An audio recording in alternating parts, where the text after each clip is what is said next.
Okay, good morning. Good morning. We're going to be in chapter 6 of Proverbs. This is the second part of chapter 6. So we're going to be talking about the wisdom that we get from elders and parents versus friends. And we'll have a biblical story reference there. We should have several questions for application as we go.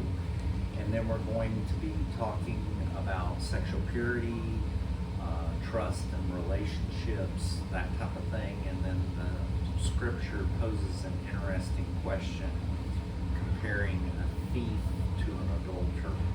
Mm-hmm. And which was the title of what I said here, which is worse, a thief or an adulterer.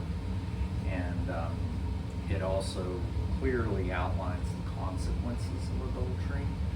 And we'll talk about that and the importance of counting the cost, as Jesus would say, before you engage in behavior.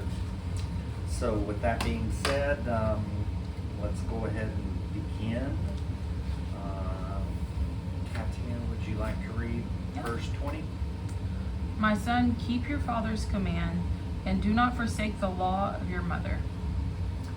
So what he's talking about here, we see a lot, I personally see in my life with older kids, is as we get older, you want more and more independence. And if you think back when you were young, I'm sure you, like me, did a lot of this, but you know, you think you know what's wise in your own eyes, and you tend to make your own mistakes instead of seeking people that are older that may have been down that road and can tell you those pitfalls to avoid.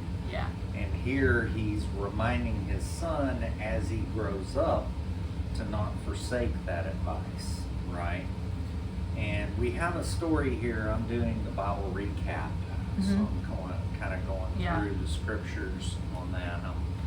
I'm a little late. I think I'm a few weeks behind, but I'm keeping with it, right? Yeah. So, but there's a great story of King Rehoboam. Yeah. So 1 Kings 12, 8 through 16. And do you want to read that? Yeah. Okay. But Rehoboam rejected the advice the elders gave him and consulted the young men who had grown up with him and were serving him. He asked them, "What is your advice? How should we answer these people who say to me, 'Lighten the yoke your father put on us'?" The young men who had grown up with him replied, "These people have lied to you. Your father put a heavy yoke on us, but make our yoke lighter. Now tell them, my little finger is thicker than my father's waist.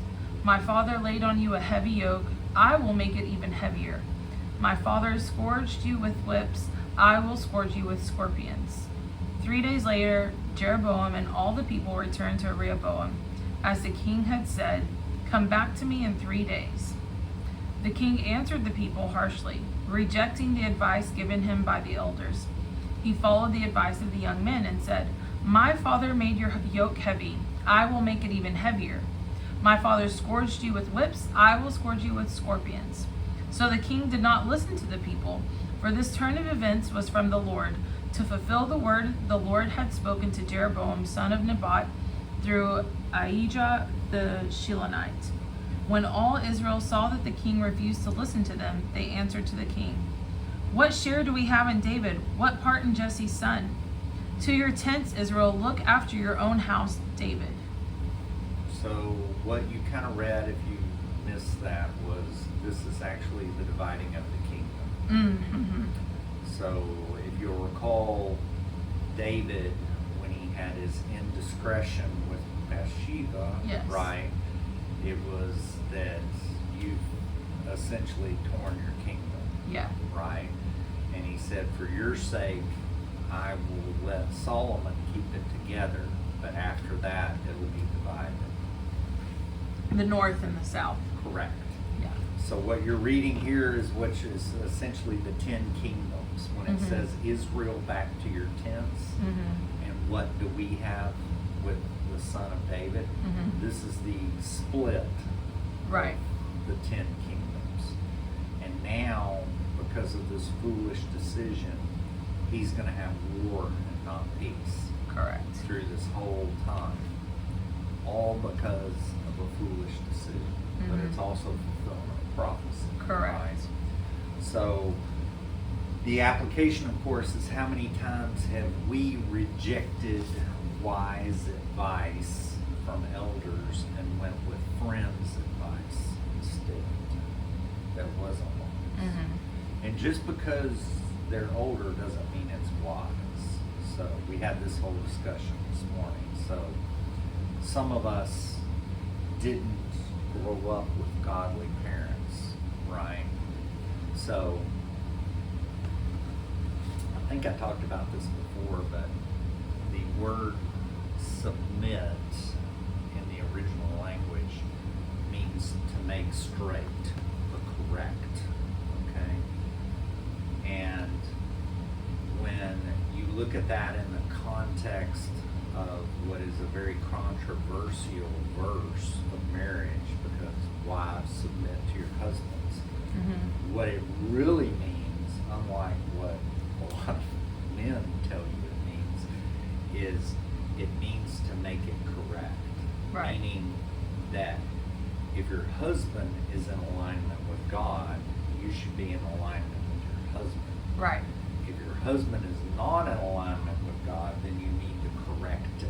Yeah. You need to get him in alignment, or you need to be in alignment with God. Yeah.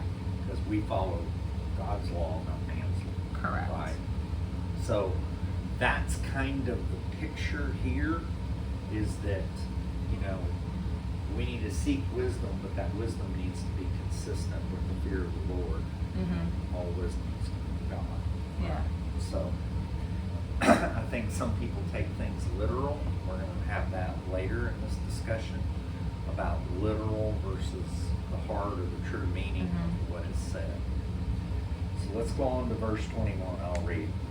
Bind them continually on your heart and tie them around your neck. So if you're familiar with the observant Jews, they have phylacteries. They put the little box on their forehead. The box on their forehead. Yeah. They tie it. And then they also have one on their left arm.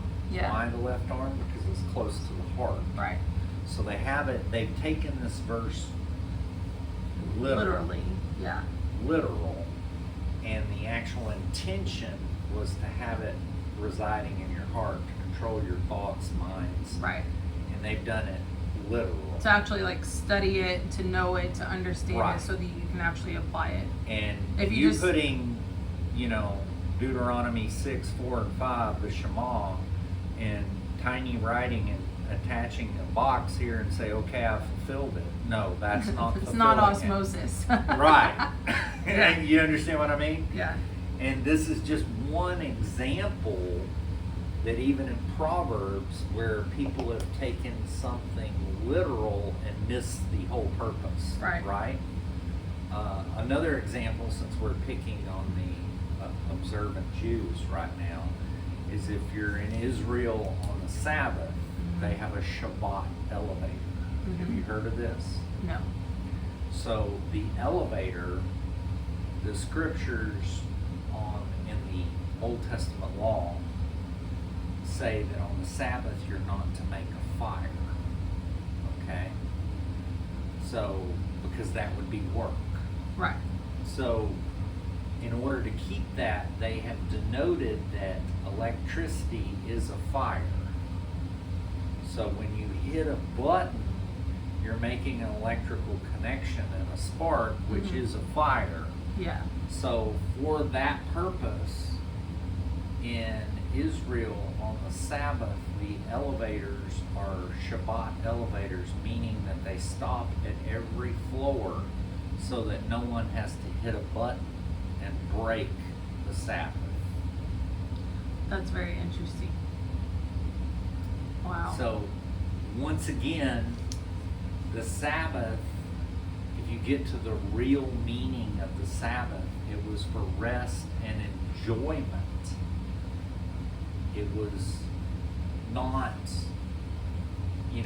making a fire in that day was a lot of work. Right.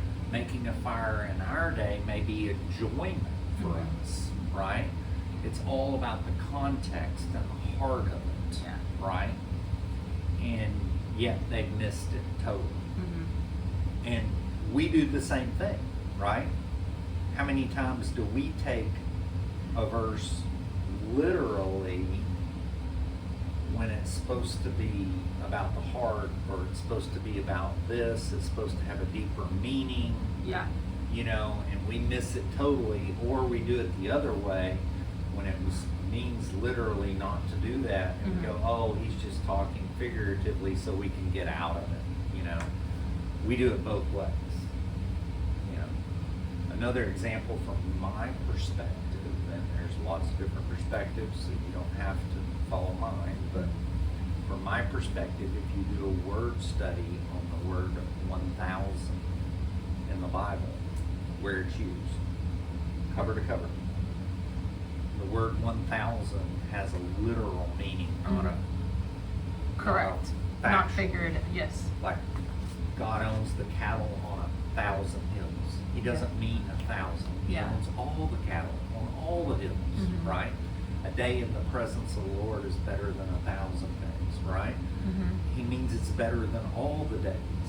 1,000 in the ancient culture was such a huge number, right? It'd be like 10 trillion to us, right? So it was a figure of speech. It was never meant as a literal. Yet we have people that, from an eschatological perspective, have built whole theories on the millennial reign of 1,000 years. Now, for me personally, I believe the millennial reign is a literal 1,000 years. I think that's not something that's figurative from what I've read and studied, but that's my well, there's different views on it, but I'm just saying from I think it depends on the context of the scripture where it's found, but correct. I agree with the 1,000 hills is all both, of this. Right. So, you know, what does it mean? You know, and there's also verses in Isaiah which say, of his kingdom there'll be no end. Right. So let's go on. Let's go to 22 and 23.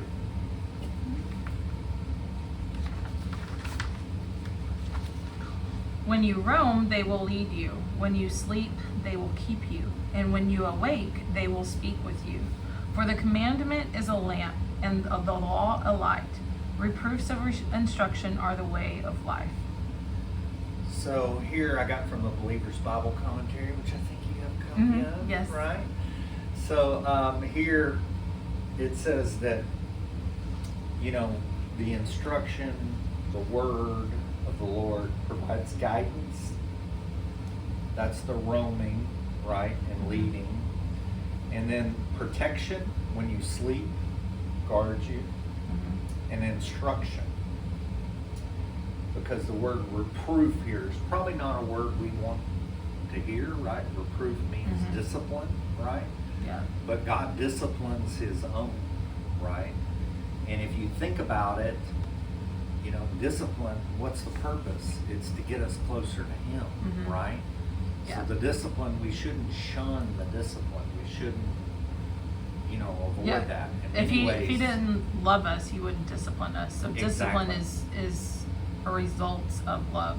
Why a parent would discipline a child, like if you don't love and care about that person or your kid, then you would just let them go, you know, off the rails wherever in whatever direction and let them do whatever. But and likewise, you don't discipline other people's kids. Right.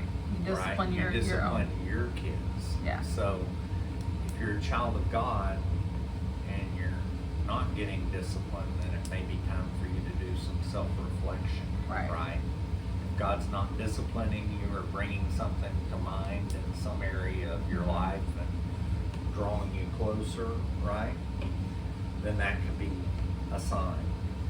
And then verse 23, it just kind of amplifies it, right? He uses the analogy of a lamp, You know, for guidance, you need light for guidance, right? Yeah. And then the law is protection, you know, and kind of the light also where you can see before you step to protect you.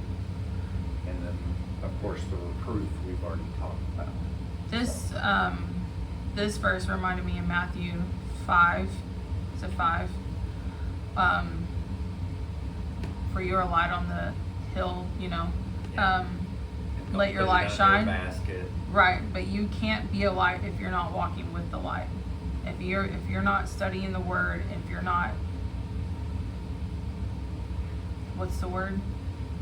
I want to say residing, but that's not the word. Residing with the Lord. If you're not abiding with the Lord consistently, then you can't really be God's light. And I had a friend that recently passed away. Her funeral was yesterday. She's a couple of years younger than me. And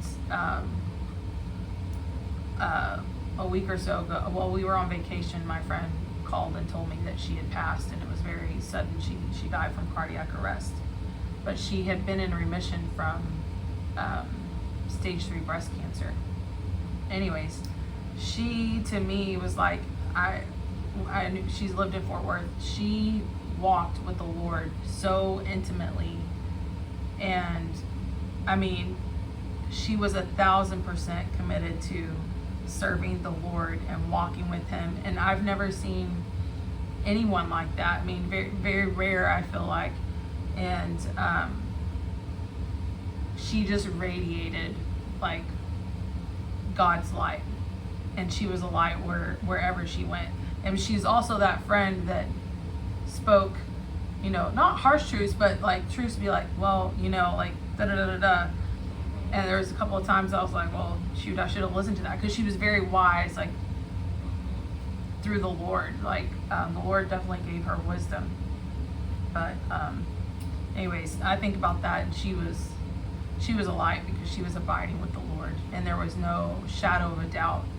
You know, I was devastated, but I was like, man, I bet she's stoked right now. Like, anyways, exactly. Sometimes that's the love of the Lord, and they pick them early, right? Yeah. You know, so let's.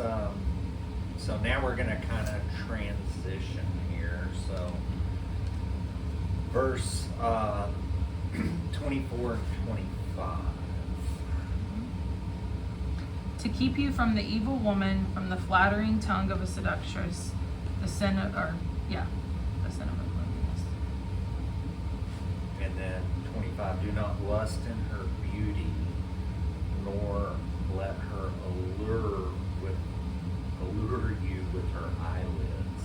Yeah. So, you know, and this talks about a man, but it happens both ways. Right. So, but the first thing here is, and then I got this from the Biblical Illustrator, and it was kind of taking a different standpoint on this. He kind of took the sin of uncleanliness, right? So if you think about this, I thought it was an interesting thing. You know, when you were unclean, think about the New Testament, you know, when they were, you know, they'd have to yell, unclean, unclean, right. And then they were ostracized, right? And, you know, this whole thing of when you engage in this sinful behavior, it's going to make you unclean, and it's going to be public. You're going to essentially be just like those people yelling unclean, unclean, and not allowed in the temple and all that. Right. We live in a different culture, but in many ways it's the same, right? It's just in some ways it's almost worse, because at least in their culture it was visible. Here right. It's invisible. Like everybody knows, but they're not going to tell you. Right. You know, and then you're treated differently. You know, everything else, especially in a small town. We live in a small town here. You know, it travels fast, yes. right? And so you have all this. And he kind of goes through the sin that impoverishes men, it threatens death, it kills men, it brings guilt, and it ruins reputations, and of course, the adultery brings rage from the injured parties. So you get a lot of this, and then if we go on to verse 25 here, the eyes. So we kind of talked about this illusion first with David, right? When David was on the roof, I think that's 2 Samuel, the story of Bathsheba, right? He's on the roof in the springtime when kings go to war. So there's a whole teaching all around that of are you in the right place at the right time, right? He was supposed to be at war with his troops, and he wasn't.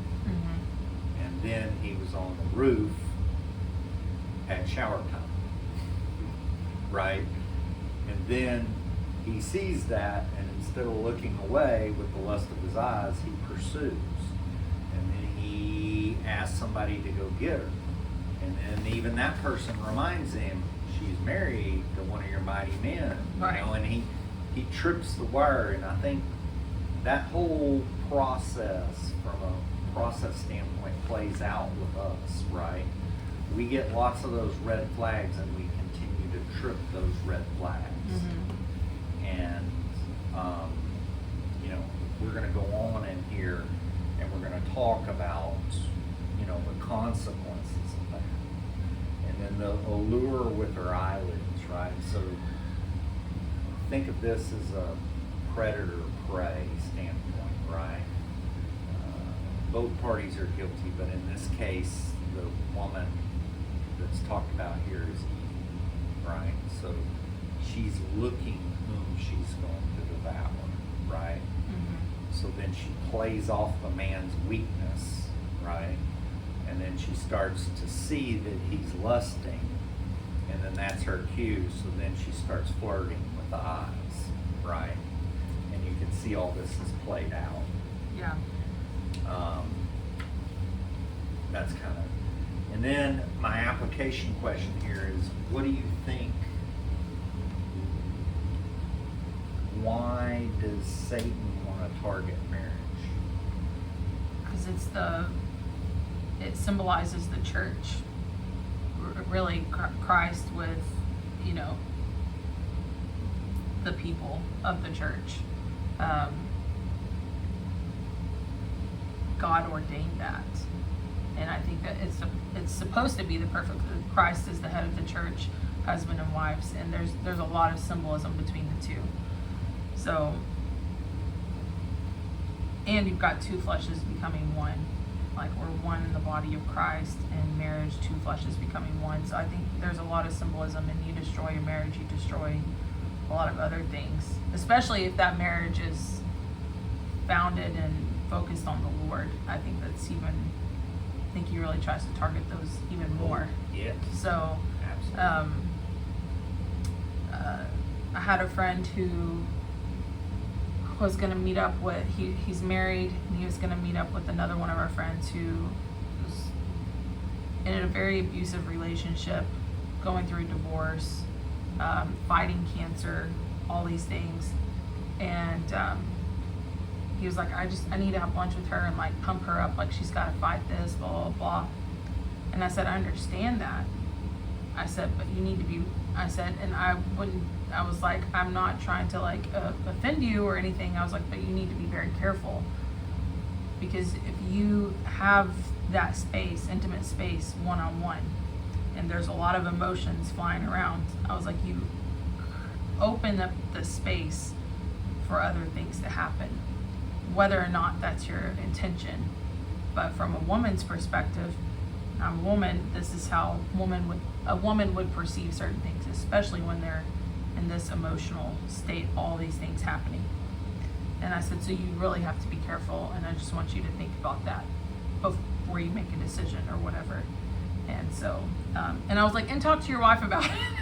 Yeah. So, anyways, he was like, that's crazy. And I was like, yeah, but it's how our minds work. Absolutely. And we could have the best intentions in one thing, and something else totally unexpected happens, because Satan really is always trying to find a little crack or crevice to get in and break it apart. So anyways, that's what I think about. There are a lot of strategies that need to be implemented, you know. Like that's the first, apart from your relationship with the Lord, if you're married, it's the Lord and then your spouse, you know. Absolutely. So no, it's always a good idea not to be, you know, alone, mm-hmm. be in a situation. Yeah. Just like we talked about with King David, right? Yeah. You know, you protect that covenant. Mm-hmm. Yeah. So, like I don't ride with anybody. Like I'm the only female manager at work, but I'm not gonna ride alone with one of the other guys from work that's a manager or my boss or whoever. Yeah. You know, all of them are married, and so I'm definitely not gonna be alone with them in a car or whatever. But that is something I always think about. No, I agree. So, yeah. Okay. Let's go on to 26. For by means of a harlot, a man is reduced to a crust of bread, and an adulteress will prey upon his precious life. And I thought this was great from the RSV. Here's the RSV translation. Mm-hmm. For a harlot may be hired for a loaf of bread, but an adulteress stalks a man's very life. So there's a distinction here between a harlot and an adulteress. Mm-hmm. Okay? And by no means is a harlot good, but if we read this historical, you can even go back to Genesis with Judah, right? You know the story of Judah and Tamar, right? Uh-huh. So harlots were a thing back then. I'm not saying it was good, but it was a thing. Mm-hmm. But a harlot was not, it was more of a physical, not an emotional. And Right. the adulterous woman, in this case, or it could be man, Mm-hmm. they want what the other person has. Mhm. It's Yep. a deeper, you know, violation, Yes. if you will. And even the law kind of, you know, stated it that way, right? So what you see here is that there's this whole nother level.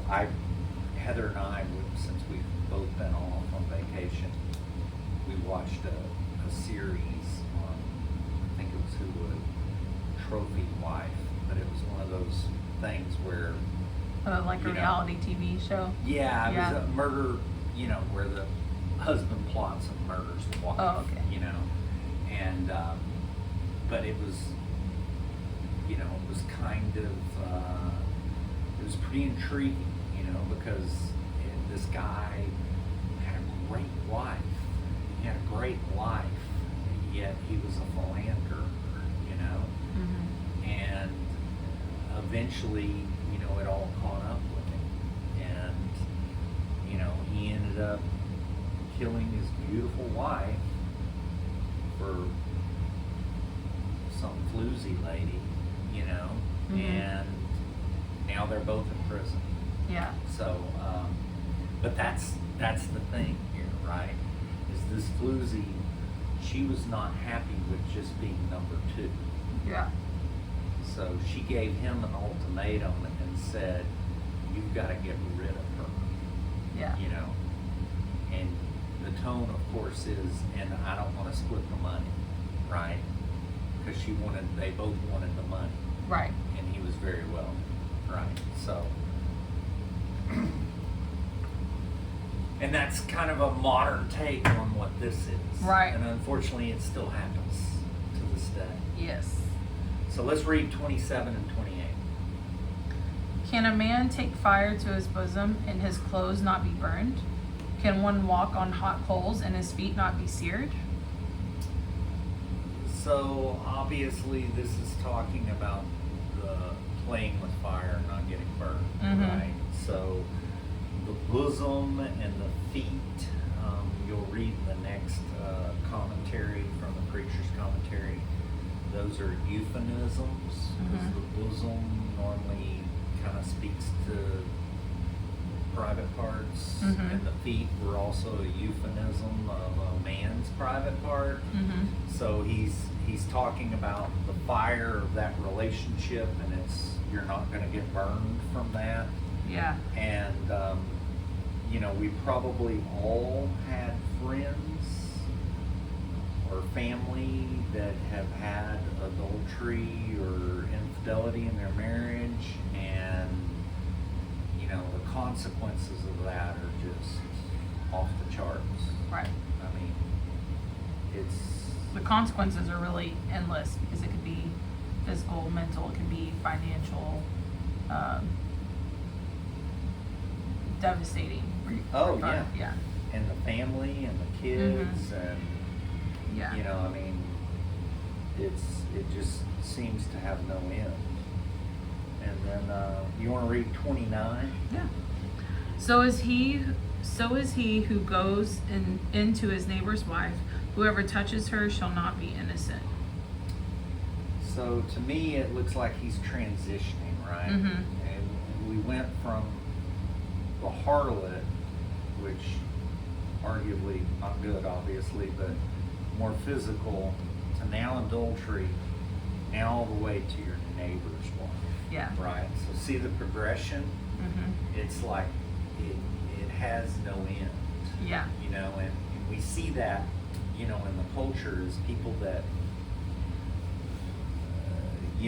they're not going to be innocent, and he's going to talk about how all this is and the consequences of this, even in relationships where the people have gotten back together and reconciled. The trust is forever broken. Yeah. There's never the peace or the closeness, the intimacy that they had prior to the violation. It's never Right. there. It's like you can't put Humpty Dumpty back together. Mm-hmm. Yeah. And that's the thing, is God will forgive, but he doesn't take away the consequences of sin. Correct. He never has. So let's go on to, I think we're on 30, 32. Yeah. Yeah. You want to read? Yeah. People do not despise a thief if he steals to satisfy himself when he is starving. Yet, when he is found, he must restore sevenfold. He may have to give up all the substance of his house. Whoever commits adultery with a woman lacks understanding.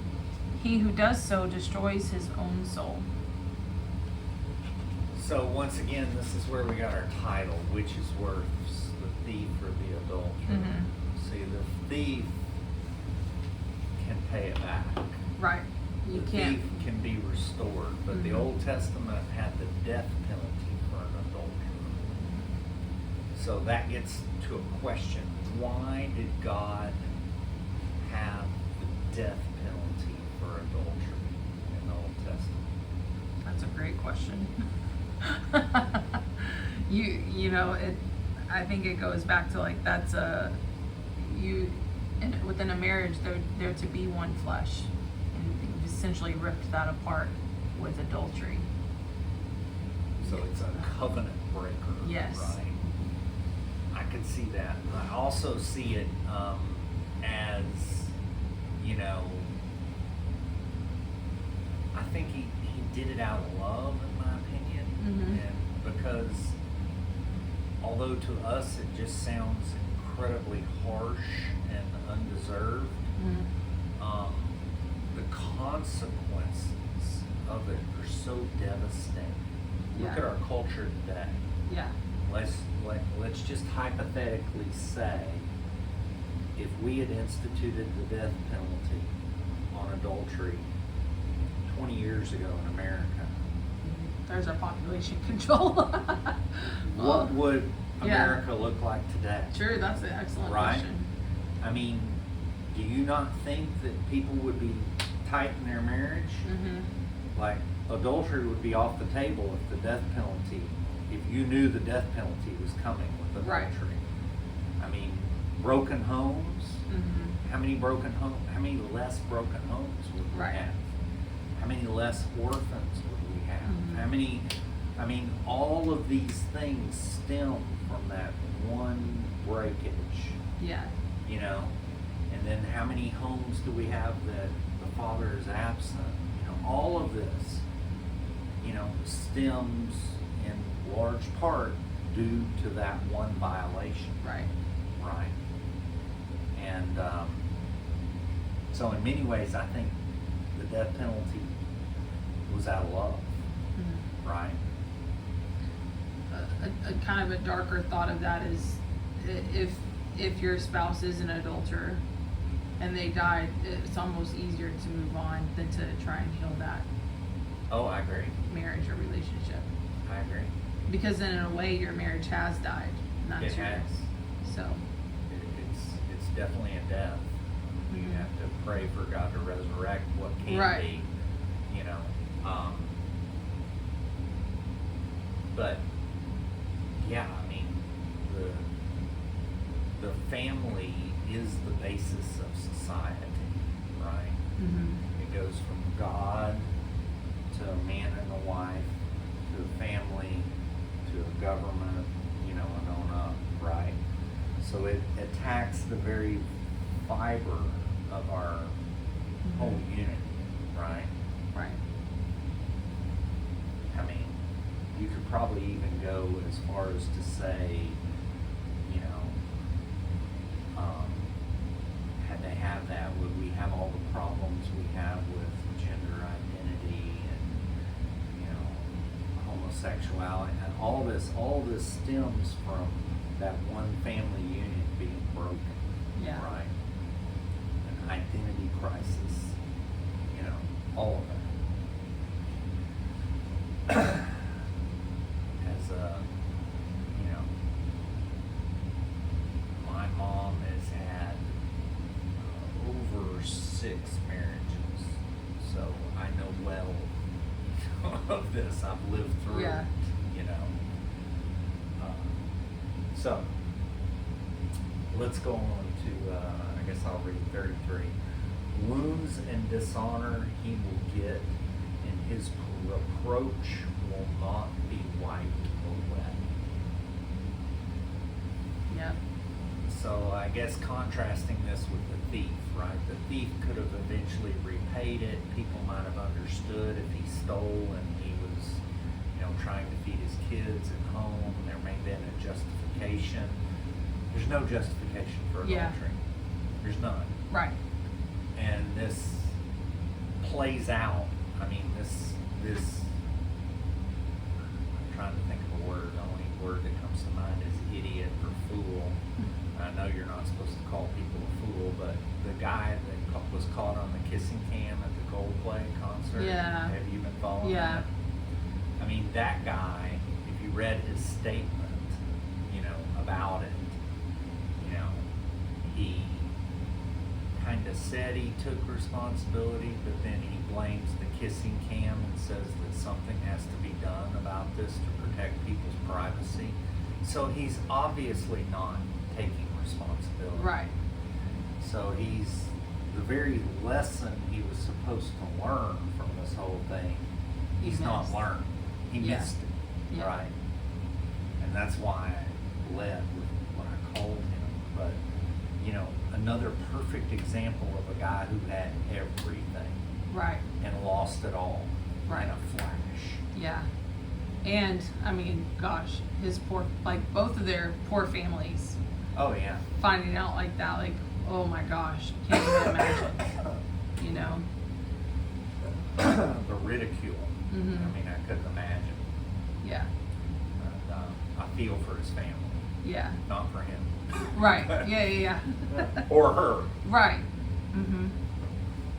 We forget that it takes two, right? Yes. You know, unfortunately, our society is in many ways no different than the Pharisees and the Sadducees when they grabbed the woman caught in adultery, right? Right. They grabbed the woman. Mhm. The scripture's clear; it's supposed to be grabbing both of them. Right. You know, and then you've got to ask, what are these men of God doing, peering in the windows to Mhm. catch them in the very act as the scripture Yes. says. So you can tell that their heart was not in the right place. Yeah. That's even today, like just in the cultural, like a guy can be however loose he wants to be, no big deal. But if a woman does it, it's Oh yeah. on a whole other level. Oh my gosh, what the most horrible person. Yeah. But a guy could be just as bad, and it's like, oh well, guys will be guys. Yeah. Yeah. Horrible, lame excuse. No, it's lame Yeah. every way. 34 and 35. You want to read? For jealousy is a husband's fury. Therefore, he will not spare in the day of vengeance. He will accept no recompense, nor will he be appeased, though you give many gifts. I think it's interesting here that Proverbs uses the day of vengeance because that's a scriptural term, right? Because there's lots of prophecies about the day of vengeance. And, you know, there's different theories on that, whether that happened in 70 AD or if that's an event to come. But it's interesting, you know, they violated the covenant marriage by killing Jesus, right? And a day of vengeance, right? God's not going to understand the death. You know, there's going to be no appeasing God, so judgment has to come, right? So I think there's lots of parallels, me personally, with that. Now, on the human level, obviously, you know, that is true also. You know, what you've stolen of that purity can't be returned. Right. There's no compensation for that. Right. You know, that purity is gone. That covenant, you know, oneness without anyone else being in that relationship is gone, and there's no payment. We have plenty of cases of, you know, typically men, but I think it's happened too with women, where they catch their spouse in adultery and they kill the other person and they're let off the hook. Right. Because the person was caught in adultery. And Yeah. it was understandable. You know, it was justifiable rage. Right. So, you know, even the law kind of does. Yeah. You know. I know there was a famous case, not so much adultery, but a farmer in South Texas had a feeling, and he had hired an alien to work on his property. Uh-huh. And alien, he didn't see the alien, and he didn't see his daughter. And he walked in, and the alien raped the woman. Oh my gosh. And he killed the guy with his bare hands. And of course, the trial came, and the jury gave him acquitted. Yeah. You know, totally acquitted, Yeah. justified. So that's just one example. You know, I mean, how sad our society that it would actually go to trial. But that's another tenet of how justice is so hard to reach Yeah. in our day and time. Right.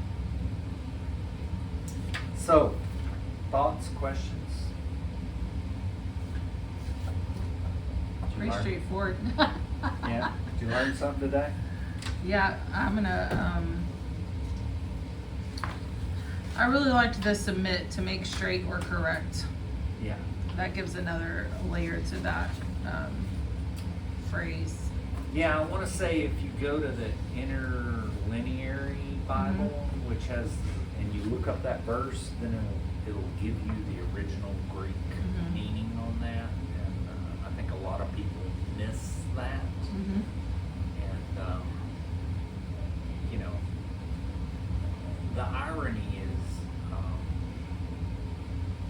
so many men want to use that as a cudgel, you know, or a hammer in the relationship.